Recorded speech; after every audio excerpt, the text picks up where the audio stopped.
The credit card reader beeped 3 times before displaying the message that made my stomach drop. Account holder deceased. July 15th, 1987. I looked up at the woman standing across from me. She wore a faded yellow sundress and had kind eyes that crinkled when she smiled. Her gray hair was pulled back in a neat bun, and she smelled like vanilla and old books. Nothing about her seemed dead, especially not for 38 years. "Is there a problem, dear?" she asked, tilting her head. I stared at the screen again. The date was clear. July 15th, 1987. Today was July 15th, 2025. I'd been working at Murphy's rest stop for 3 years, and the credit card machine had never malfunctioned like this before. "Just a technical issue," I managed, forcing a smile. "Let me try running it again." The machine beeped 3 times. Same message. "You know what? Don't worry about it," I said, my voice coming out higher than normal. "It's on the house." She clasped her hands together. "How sweet of you, Rusty." She read my name tag and smiled wider. "You remind me of my grandson. He would have been about your age." Would have been. I watched her walk toward the door, her yellow dress swaying. She moved like any other customer. Normal footsteps, normal pace. But something cold settled in my chest as I realized I hadn't heard the electronic door chime when she'd entered. The chime that worked every single time, even when a fly buzzed through it. After she left, I called my manager, Marlene. "Marlene, the credit card reader is acting up. It's saying customers are dead." "Dead how?" "Like literally dead.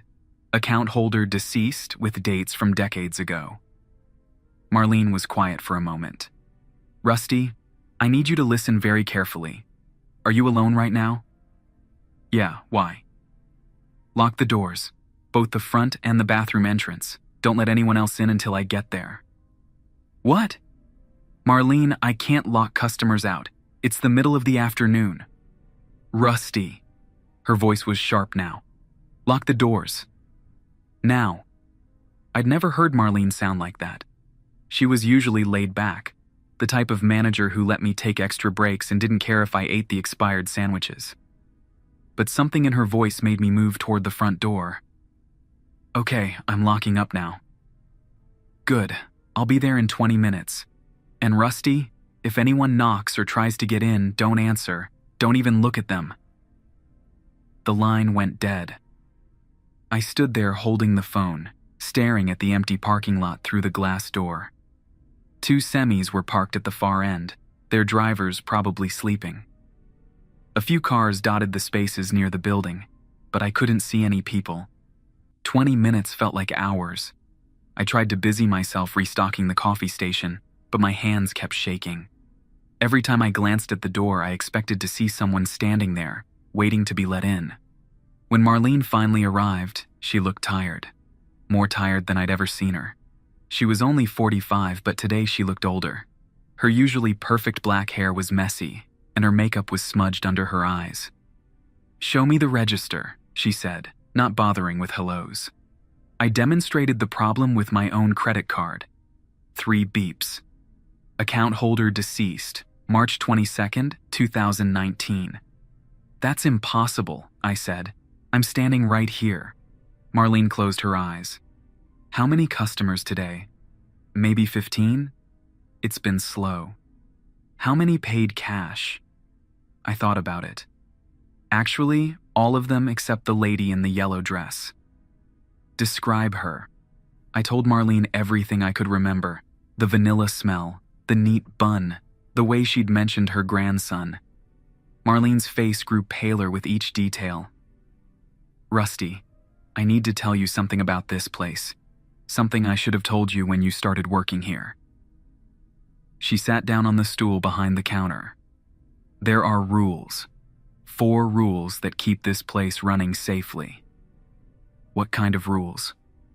"The kind that keep the living and the dead from mixing too much." She looked at me seriously. Murphy's rest stop sits on what used to be a crossroads, not just for highways, but for other things. People who died on these roads, they sometimes get confused. They think they're still traveling. I felt my mouth go dry. You're saying that woman was dead? Yes. They come through sometimes, usually during shift changes or when someone new is working. They're not dangerous if you follow the rules. But if you break them... She shuddered. The last guy who worked here before you, Tommy Fitzgerald, he broke a rule. We found him 3 days later in the parking lot. Coroner said he'd been dead for a week, but we'd been talking to him right up until the morning we found him. My legs felt weak. What are the rules? Marlene reached into her purse and pulled out a folded piece of paper. I wrote them down for you. Keep this in your pocket always. I unfolded the paper. Written in Marlene's careful handwriting were 4 simple rules. 1. If a customer's card says they're dead, don't charge them. Give them what they want for free. 2. Never count the people in the parking lot. The number will always be wrong. 3. If someone asks for directions to a place that doesn't exist, tell them to head west. 4. The coffee pot in the back room stays on all night. Never turn it off. The coffee pot? I asked. Old Murphy, the original owner. He died of a heart attack in 1983, right next to that coffee pot. He still likes his coffee. As long as it's brewing, he's happy. Happy Murphy means safe Murphy. I stared at the rules. They seemed crazy, but after what I'd seen today, crazy was starting to feel normal. What happens if I break a rule? Things get confusing. The dead stop staying dead, and the living start dying. The boundaries get blurry. She stood up. But as long as you follow the rules, everything's fine. The dead customers are actually pretty nice. They usually just want snacks and directions. How long has this been going on? Marlene looked out the window at the highway. Since 1962, when Murphy first built this place. He knew what he was getting into, but he figured someone had to help these lost souls. Murphy was a good man, Rusty. He spent 21 years of his life making sure dead folks could find their way home. What was he like? Kind, patient. He used to tell me stories about the customers he'd helped over the years. There was this one woman, died in a car accident in 1971, kept coming back looking for her wedding ring. Murphy spent 3 months helping her search every inch of the highway where she'd crashed. When they finally found it, she cried for an hour and then just disappeared. Peaceful-like. Marlene smiled sadly. Murphy said that was the best part of the job, helping people find what they'd lost. Over the next few weeks, I started to notice things I'd missed before. The way some customers moved a little too smoothly, like they were gliding. How certain people never left footprints on the wet pavement after it rained. The man who came in every Tuesday for a specific candy bar that hadn't been made since 1974. But somehow we always had it in stock. His name was Dale Pemberton, and according to the credit card machine, he died in 1978. He always wore the same blue work shirt and had calloused hands that spoke of years of manual labor. Dale would browse the candy aisle for exactly 3 minutes, pick up the same Charleston chew, and pay with a card that should have been expired for decades. "My daughter loves these," he'd say every Tuesday, going to see her after work. I started looking forward to Dale's visits. He reminded me of my own dad, who worked construction and always smelled like sawdust and determination. Dale would sometimes linger at the counter, telling me about his job at the steel mill, how proud he was of his daughter who was studying to be a nurse. "She's going to help people," he'd say, his eyes lighting up. "That's what matters in this world, helping people." I never had the heart to tell him that if he'd died in 1978, his daughter would be in her 60s now, probably retired from a long career in nursing. Most importantly, I learned to trust the credit card machine. It never lied. Mrs. Evelyn Hartwell visited on a Thursday. According to the machine, she died in 1962. She bought tissues and asked about her daughter. "She's supposed to meet me here," she said, dabbing at her eyes. We were driving to my sister's house in Colorado. There was so much snow. I gave her the tissues for free and told her to have a safe trip. She thanked me and walked toward the door, then paused. "You're a good boy, Rusty. Your grandmother would be proud." I'd never mentioned my grandmother to anyone at work. My grandmother who died when I was 8, who used to smell like vanilla and old books. Then there was Benjamin Torres, a young man who couldn't have been older than 25. He came in every Friday night around 11, just as I was getting ready to leave.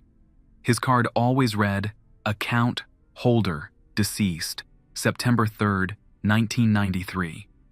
He bought energy drinks and asked about the road conditions. "Heading to see my girl," he'd say with a grin that lit up his whole face. "She's waiting for me in Phoenix. We're going to get married next month." Benjamin had been dead for over 30 years, but he still talked about his wedding, like it was happening tomorrow. He'd show me pictures from his wallet. A pretty girl with dark hair and bright eyes, standing next to a beat-up Chevy truck. "That's Maria," he'd say proudly. "Prettiest girl in all of Arizona. Can't believe she said yes to a guy like me." I learned to play along with their stories. It seemed cruel to remind them they were dead, especially when they were so happy planning futures that would never come. The rules worked. I followed them exactly, and nothing bad happened. The dead customers were polite, always said thank you, and never caused trouble. I started to think of them as regular customers, just from a different time. But then Marcus Delacroix started his shift. Marcus was the overnight guy, worked from 11 p.m. to 7 a.m. He was older than me, maybe 35, with tattoos covering his arms and a thick Louisiana accent. He'd moved to town last month and needed the job badly. His ex-wife had taken their 2 kids to California, and he was trying to save enough money to follow them. "I'll work any shift you got," he'd told Marlene during his interview. "Day, night, weekends, holidays. I just need steady work." I liked Marcus right away. He was the kind of guy who'd give you the shirt off his back, always asking about my girlfriend Stephanie, always bringing in homemade jambalaya to share. He'd grown up in New Orleans, lost everything in Hurricane Katrina, and had been bouncing from job to job ever since. "This seems like a good place," he said on his first training day. "Quiet, steady customers. I can handle quiet." I spent 2 weeks training him on the day shift before he moved to nights. He was a quick learner, good with customers, never complained about the boring stretches. But when I showed him the rules, his whole demeanor changed. "These rules are ridiculous," he said, reading the paper Marlene had given him. "You really believe this ghost nonsense? Marcus, I've seen things here that would make your hair turn white. Just follow the rules, okay?" He laughed, but it wasn't a mean laugh. "Rusty, I grew up in Louisiana. My grandmother used to tell stories about spirits and hauntings that would make Stephen King wet his pants. But this?" He waved the paper. "This is just management trying to scare employees into following procedure." "It's not a joke, Marcus. The rules are real." "Sure they are, kid. And my ex-wife is going to call me tomorrow and beg me to come back." He folded the paper and stuck it in his pocket. "Look, I'll follow your rules if it makes you feel better. But I'm not going to pretend I believe in ghosts." I should have pushed harder. Should have made him understand that this wasn't about belief, it was about survival. But Marcus was stubborn in the way that only proud men can be stubborn. He'd made up his mind, and nothing I said was going to change it. "Just follow them," I said, clocking out. "Trust me." "Sure, kid. Whatever makes you feel better." Marcus had been working nights for 2 weeks when the problems started. At first, it was small things. The coffee pot would be empty when I came in, even though Marcus swore he'd left it full. The candy display would be rearranged, with all the old-fashioned candies moved to the front. The register would have extra money in it, bills that looked like they'd been printed decades ago. "Probably just the day shift messing with me," Marcus would say when I asked about it. "You know how it is with the new guy." But I knew it wasn't the day shift. I was the day shift, and I wasn't messing with anything. I should have stayed. Should have made sure he understood how important the rules were. But I was tired, and my girlfriend Stephanie was making dinner. I left Marcus alone with his skepticism and the 4 rules. The next morning, I found him sitting in the parking lot in his car, staring at the building. His hands were shaking and his face was pale as paper. "Marcus, you okay?" He looked at me with wide eyes. "How many people work here?" "Just the 3 of us, you, me, and Marlene." "Then who was I talking to all night?" I felt that familiar cold settling in my chest. "What do you mean?" "This old guy kept coming in asking for coffee, said his name was Murphy, but there was never anyone in the parking lot. No car, no nothing. He just kept appearing and disappearing." Marcus ran his hands through his hair. "And it wasn't just him, Rusty. There were others. A woman in a yellow dress, crying about her daughter. A young guy who kept asking about road conditions. They all seemed so real. Did you keep the coffee pot on?" Marcus shook his head. "I turned it off around midnight. Seemed wasteful." My hands started shaking. "Marcus, we need to call Marlene. Right now." I tried calling her around 4 a.m. when things got really weird. But every time I dialed, I got this recording saying the number was disconnected. Then I tried calling 911, and the same thing happened. "What else did you do? Did you follow the other rules?" Marcus pulled out the paper, his hands trembling. I might have counted the cars in the parking lot. Around 2 a.m., I was bored and there were all these cars that I hadn't seen arrive. I wanted to know how many there were. "What number did you get?" 12, but I could only see 8. I closed my eyes. "Marcus, did anyone ask for directions?" "Yeah, the woman in the yellow dress. She asked how to get to some place called Millerville. I told her I'd never heard of it and gave her a Colorado map." "You were supposed to tell her to head west." "West?" "But that would have taken her into the mountains in the middle of winter. She would have frozen to death." I stared at him. "Marcus, she was already dead." But when I tried to dial her number, the phone was dead. The power was still on. The register still worked. But the phone line was completely silent. Even my cell phone showed no signal, which was impossible. We had full bars out here. "Come on," I said. "We're going inside." The rest stop felt different. The air was thicker, like trying to breathe through cotton. The fluorescent lights flickered randomly, casting moving patterns on the walls. And everything was just slightly off. The coffee station was on the wrong side of the room. The bathroom door was painted blue instead of white. And the candy aisle had products I'd never seen before. "This isn't right," Marcus whispered. "It didn't look like this last night." The coffee pot in the back room was cold. Stone cold, like it had been off for hours. But sitting next to it was a fresh cup of coffee, still steaming. The coffee was black, and it smelled like chicory and old age. "I didn't make that," Marcus whispered. That's when we heard the footsteps upstairs. Murphy's rest stop was a single-story building. There was no upstairs. The footsteps were slow, deliberate. Someone was walking back and forth above us like they were pacing. The ceiling creaked with each step, and dust fell like snow. "Marcus," I said quietly, "did you break any other rules?" He pulled out the paper, his hands shaking. I might have counted the cars in the parking lot. Around 2 a.m., I was bored. "What number did you get?" 12, but I could only see 8. The footsteps stopped. The building went completely silent. Then we heard Murphy's voice. It came from everywhere and nowhere, like it was coming through the walls themselves.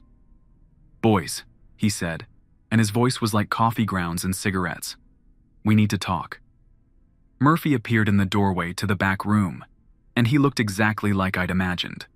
Short and round, with thin white hair and suspenders holding up worn work pants.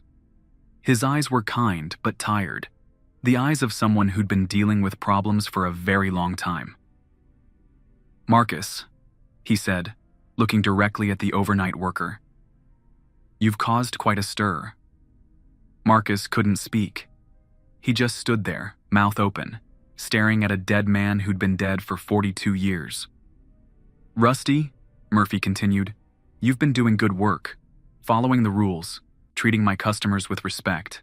I appreciate that." "Thank you, sir," I managed. Murphy walked over to the coffee pot and poured himself a cup from the pot that had been empty seconds before. The coffee smelled rich and strong. "The rules exist for a reason," he said, taking a sip. "This place, it's special. Always has been. Even before I built the rest stop, people said this crossroads was different. Native tribes used to leave offerings here. Settlers reported strange things. Good things, mind you, but strange." He gestured around the room. "When I bought this land in 1962, I knew what I was getting into. The dead have always passed through here. My job was to make sure they could do it safely, without bothering the living too much." "But you died," Marcus said, finally finding his voice. "I did. Heart attack right here in this room. But dying doesn't mean leaving, son. Someone has to keep watch. Someone has to make sure the rules are followed." Murphy finished his coffee and set the cup down. "The problem is, when the rules get broken, the boundaries get weak. The dead start staying longer than they should. The living start seeing things they shouldn't see. And eventually the two groups start mixing in ways that aren't healthy for anyone." "What do you mean?" I asked. "Show them," Murphy said to someone behind us. We turned around, and there was the woman in the yellow dress, Mrs. Hartwell. But she looked different now, translucent, like she was made of mist. "I've been trying to leave," she said sadly, "but I can't find the way. The roads keep changing." "She's been here for 3 weeks," Murphy explained. "Ever since Marcus started working. The rules keep her tethered to this place now. She can't move on." More people started appearing. The man who bought the old candy bars, a teenage girl in a Letterman jacket, a truck driver with grease on his hands, all of them translucent, all of them looking lost and confused. "They're stuck," Murphy said, "and more keep coming every night. Pretty soon this place is going to be overrun with spirits who can't find their way home." "What can we do?" I asked. Murphy looked at Marcus. "The rules need to be reset. The boundaries need to be made clear again. But it requires a sacrifice from the person who broke them." Marcus stepped backward. "What kind of sacrifice?" "Nothing dramatic," Murphy said quickly. "But you need to stay here for 1 full night, alone, and personally help each of these spirits find their way. You need to listen to their stories, understand why they're stuck, and help them let go." "That's it?" "That's it. But Marcus, you need to understand. Some of these spirits have been dead for decades. Their stories, they're not always pleasant, and you'll be alone with them all night. No leaving, no calling for help. Just you and them until sunrise." I looked at Marcus. He was pale, but he was nodding. "It's my fault," he said. "I should have listened to the rules." "Good man," Murphy said. "We'll start tonight." As the sun set, I helped Marcus prepare. We made fresh coffee, restocked the shelves, and made sure everything was clean. The dead customers would be coming, and Murphy wanted them to feel welcome. "What if I can't help them?" Marcus asked, his voice tight with worry. "You will," Murphy said confidently. "The dead don't need much, son. They just need someone to listen, someone to care about their stories." "I'll be okay," Marcus told me as I got ready to leave. "It's just 1 night." "Are you sure? I could stay and help." "No," Murphy said, appearing beside us. "This is something he needs to do alone. But don't worry, Rusty. I'll be here to make sure things don't get out of hand." I wanted to stay, but I knew Murphy was right. This was Marcus's responsibility, his chance to fix what he'd broken. Still, as I walked to my car, I felt like I was abandoning him. I drove home, but I couldn't sleep. Stephanie made dinner, and we watched a movie, but I kept thinking about Marcus alone in the rest stop with all those spirits. Around 10 p.m., I gave up pretending to be normal.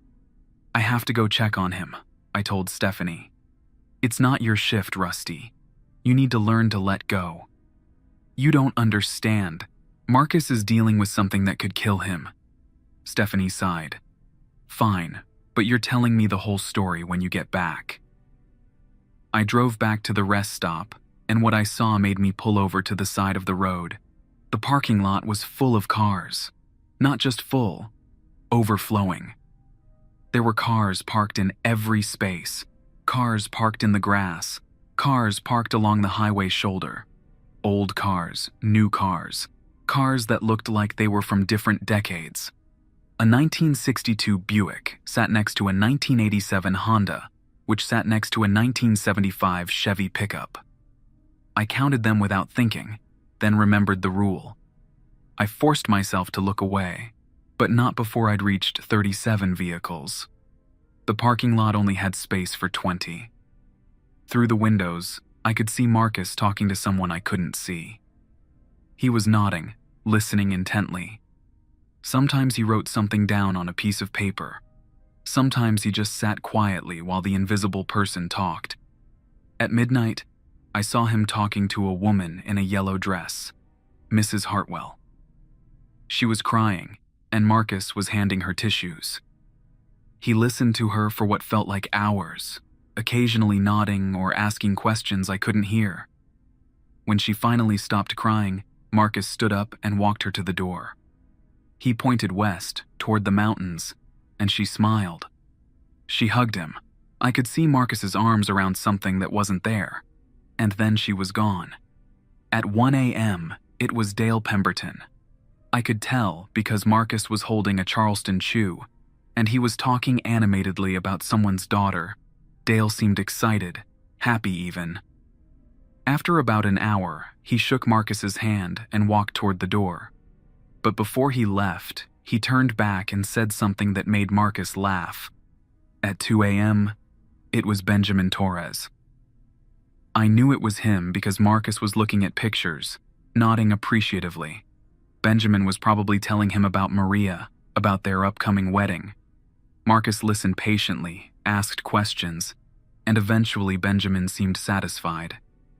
He put his pictures away and headed for the door, but not before giving Marcus a hearty pat on the back. At 3 a.m., I saw Marcus crying.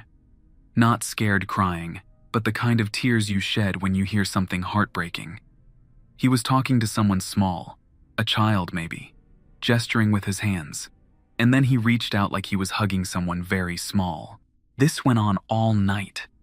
Customer after customer, story after story. Marcus never looked tired, never looked impatient. He treated each spirit with the same respect and kindness he'd shown to living customers. At 4 a.m., an old man in work clothes appeared. Murphy. But this time, I could see him clearly through the window. He looked solid, real, like any living person. He and Marcus sat together at the counter, talking quietly. Murphy was smiling, and Marcus was nodding. After about an hour, Murphy stood up and shook Marcus's hand. Then he walked toward the back room, toward the coffee pot. But before he disappeared, he turned back and saluted Marcus. A formal, respectful salute. At 5 a.m., the cars in the parking lot started to disappear. Not driving away, just fading out one by one. The 1962 Buick flickered and vanished. The 1987 Honda dissolved like mist. The 1975 Chevy pickup shimmered and was gone. The yellow dress woman was the last to go. I saw her clearly for just a moment, solid and real, and she was smiling. She waved at the window, and then she was gone. When the sun came up, I went inside. Marcus was sitting behind the counter, looking exhausted but peaceful. There was something different about him, something calmer. "How did it go?" I asked. "Hard," he said. "But good." Each one of them had something they needed to say, something they needed someone to hear before they could let go. "What kind of things?" Mrs. Hartwell wanted me to know that her daughter grew up to be a teacher, just like she'd dreamed. But more than that, she wanted to know that her daughter had been happy, that she'd gotten married, had kids of her own, lived a full life. Marcus wiped his eyes. I couldn't tell her those things, obviously. But somehow, just having someone listen was enough. She told me about the accident, about how scared she'd been, about how she'd been waiting here for 63 years for someone to care about her story. What about Dale? Dale wanted to talk about his daughter, how proud he was of her, how she'd always been the smartest kid in her class. He showed me pictures from his wallet, school photos, graduation pictures, her first day of nursing school. He'd been carrying those pictures for 47 years. Marcus smiled through his tears. He also wanted to know about the Charleston Chews. Turns out they discontinued them in 1982, but they were his daughter's favorite candy. He'd been buying them every Tuesday for decades, hoping to surprise her when she finally came to visit. And Benjamin? Benjamin was the hardest one. He'd been dead for 32 years, but he still thought he was going to Phoenix to marry Maria. He showed me pictures of her, told me about their plans, about the little house they were going to buy. Marcus paused. I had to find a way to help him understand, without breaking his spirit. So I asked him what he loved most about Maria, and he went on for hours about her kindness, her laugh, her dreams of becoming a teacher. By the end, he realized that what he loved most was the memory of her, not the future they'd planned. What about the child? Little Amy Peterson. She died in a car accident in 1992, only 7 years old. She'd been looking for her mommy for 33 years. Marcus's voice broke. She was so scared, so confused. She didn't understand why her mommy hadn't come to get her. What did you tell her? I told her that her mommy was waiting for her, but not here. I told her that her mommy was somewhere safe and warm, and that all she had to do was follow the light. She asked me if I was sure, and I promised her I was. Marcus smiled. You know what she said before she left? She said, "Thank you for helping me find my way home." 7 years old, and she thanked me for helping her. And Murphy? Murphy was different. He wasn't stuck like the others. He'd been choosing to stay, making sure the lost souls found their way home. But he told me something important. He said that the rules aren't just about keeping the dead away from the living. They're about respect. Marcus looked at me seriously. Every person who comes through here, living or dead, has a story. They deserve to be treated with dignity, to be heard, to be helped. That's what the rules are really about. So what happens now? Now we do our jobs. We follow the rules. We help people. And we remember that everyone has a story worth hearing. Murphy appeared looking satisfied. The boundaries are clear again. The rules are reset. Everyone who was stuck has found their way home. And you? I asked Murphy. Are you stuck here too? He smiled. I'm not stuck, son. I'm choosing to stay. Someone needs to keep watch, and I like this place. I like helping people, even if they happen to be dead. But don't you want to move on? Don't you have family waiting for you? Murphy's expression grew soft. My wife Martha passed in 1995. My son Robert in 2003. They're not waiting for me, Rusty. They're at peace. But these lost souls, they need someone to help them find their way. As long as there are people getting lost on these highways, I'll be here to help them find their way home. Marcus and I both stayed working at Murphy's rest stop. We never broke the rules again, and we made sure that any new employees understood how important they were. The dead customers still came through, but now they came and went naturally. They bought their snacks, asked for directions, and moved on to wherever they were supposed to be. Some of them were sad, some were happy, but all of them were just people trying to get home. Marcus became like a big brother to me. He taught me about life, about loss, about the importance of listening to people's stories. He told me about his kids in California, about how he was saving money to visit them, about how much he missed being a father. "This job taught me something important," he said one evening as we were switching shifts. "Everyone's got a story, and every story matters. Doesn't matter if they're alive or dead, rich or poor, young or old. Everyone deserves to be heard." I learned their stories over time. The businessman who died in a car accident in 1985 always bought the same newspaper and asked about his stocks. His name was Richard Kellerman, and he'd been on his way to his daughter's wedding when he crashed.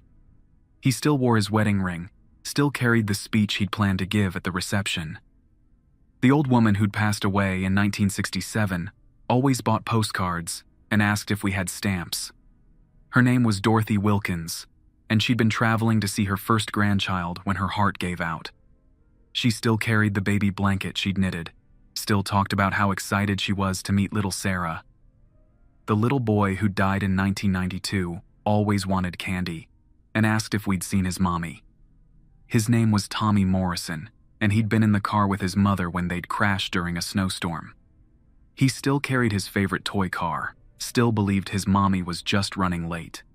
Each of them had a story, and each story mattered. Murphy taught me that the rules weren't just about keeping the dead away from the living. They were about treating everyone with dignity and respect, regardless of whether they were alive or dead. The rules were about kindness. 6 months later, Marlene promoted me to assistant manager. She said I had a good understanding of customer service. "You treat everyone the same," she said. "Living or dead, you make them feel welcome. That's what this job is really about." She was right. Whether someone was alive or dead, whether they were driving cross-country or just passing through from another world, everyone deserved to be treated with respect. Everyone deserved to have their story heard. Marcus eventually saved enough money to visit his kids in California. He was gone for 2 weeks, and when he came back, he was different. Happier, more at peace. "They're good kids," he told me. "My ex-wife, she's done a good job raising them. They don't hate me like I thought they would." "Are you going to move out there?" "Maybe someday, but not yet. This place needs me, and I need it. I'm learning things here that I can't learn anywhere else." We hired Sarah Martinez as our part-time employee. She was a college student studying psychology, and she took to the rules immediately. "It makes sense," she said after her first encounter with a dead customer. "People need closure, whether they're alive or dead. They need someone to witness their story." Sarah was particularly good with the child spirits. She had a natural way with kids, living or dead. Tommy Morrison took to her immediately, and she always made sure to have his favorite candy in stock. "He's been 7 years old for 33 years, she told me. "Can you imagine? Never growing up, never moving on, just stuck in that moment of confusion and fear." "But he's not stuck anymore," I pointed out. "He comes and goes as he pleases. That's different. Now he has a choice. Before, he was trapped. Now he's free." I still work at Murphy's rest stop. Marcus works the overnight shift, and we have Sarah on weekends. We've had a few other employees over the years, but they never last long. Not everyone can handle the dead customers, and that's okay. Not everyone is meant for this job. The coffee pots still brews all night. The dead customers still come and go. And Murphy still makes his rounds, making sure everyone feels welcome. Sometimes, late at night when I'm closing up, I see him standing in the parking lot, watching the highway. He waves at the passing cars, and sometimes the cars wave back. He's helping people find their way home, one traveler at a time. Marcus and I have become like family. We look out for each other, share stories, and make sure the rules are followed. We've learned that the dead aren't scary. They're just people who need help, just like the living. Last month, a new customer came in. A young woman, maybe 25, with sad eyes and a nervous smile. Her card read, "Account holder deceased, June 23, 2025. She'd only been dead for 3 weeks. "I'm looking for my brother," she said. "He's supposed to meet me here." I gave her what she needed for free and told her to have a safe trip. She thanked me and started to leave, then paused at the door. "Is it always this confusing?" she asked. "Being dead?" "Only at first," I said. "It gets easier." She smiled, and for a moment she looked peaceful. "Thank you. That's what we do at Murphy's Rest Stop. We help people find their way home. The rules are simple, but they work. They keep the boundaries clear, the dead moving, and the living safe. Most importantly, they remind us that everyone has a story worth hearing, and everyone deserves to be treated with kindness. Even the dead ones, especially the dead ones."